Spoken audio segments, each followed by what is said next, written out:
Good evening. Time now for sports. Penny McDowell and Andrew Smilie are California bound. The Special Olympics athlete and his coach leave for San Francisco on Friday for Andrew to swim in the RCP Tiburon Mile Open Water Swim.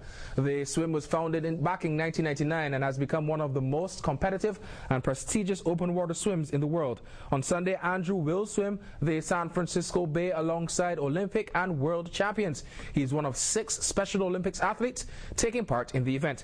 Now, this is the first step to greater things.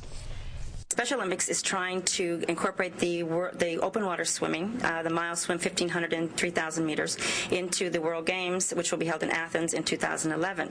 In order to do this, they have to have the swimmers swim in a sanctioned swim. So we've been invited out there with 28 other athletes from around the world. We wish Andrew the best of luck, and we'll be following his progress over there in San Francisco. While local police officer Gabe Rabess is back home celebrating his success at the World Police and Fire Games this year. Rabess returns from Vancouver with a bronze medal in squash. He won gold at his 2 previous trips to the games, but this time around, a scheduling mishap caused him a shot at more medal glory. I'm very determined to come home with a medal. I learnt lessons throughout this event. I competed in cycling as well as squash, and unfortunately both events, they overlapped each other by 3 days. So I had to basically juggle my schedule whether to race or play my matches. To a story we've been following for some weeks now, it turns out that tests show evidence Caster Semenya is a hermaphrodite. The Sydney Daily Telegraph reported today that Semenya had internal male sexual organs which produce testosterone. According to the Telegraph, the IAAF received her results today, and they are expected to disqualify Semenya from future events and also advise on an operation because the condition carries grave health risk. Semenya keeps the gold medal for winning the 800 meters world title in Berlin last month. It's the end of the road formally for Trinidad and Tobago's Soca Warriors in CONCACAF World Cup qualifying.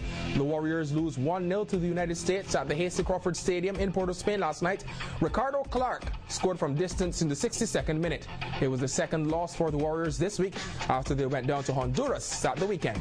The win pushes the Americans to the top of the CONCACAF standings. Hard luck there for the Soca Warriors. Tammy Suleiman was crying all day long.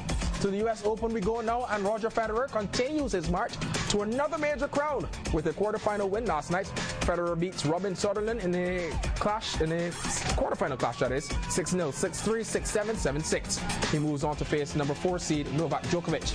On the women's side, Denmark's Caroline Wozniacki ended American Melanie Odan's run in Flushing Meadows. Wozniacki totally outplayed the teenager 6-2, 6-2 on a rough night for Odan, who made 43 unforced errors. And finally, local NFL fans will be settling in for the season opener tonight. I'm one of them, between the defending champions Pittsburgh Steelers and the Tennessee Titans. Both teams had fierce battles last season, and another titanic clash is expected tonight in Pittsburgh. Live coverage from kickoff at 7 on Island 24. And remember, you can put your picks on cayman27.com.ky for the football season. That's it for sports this evening. Weather is next.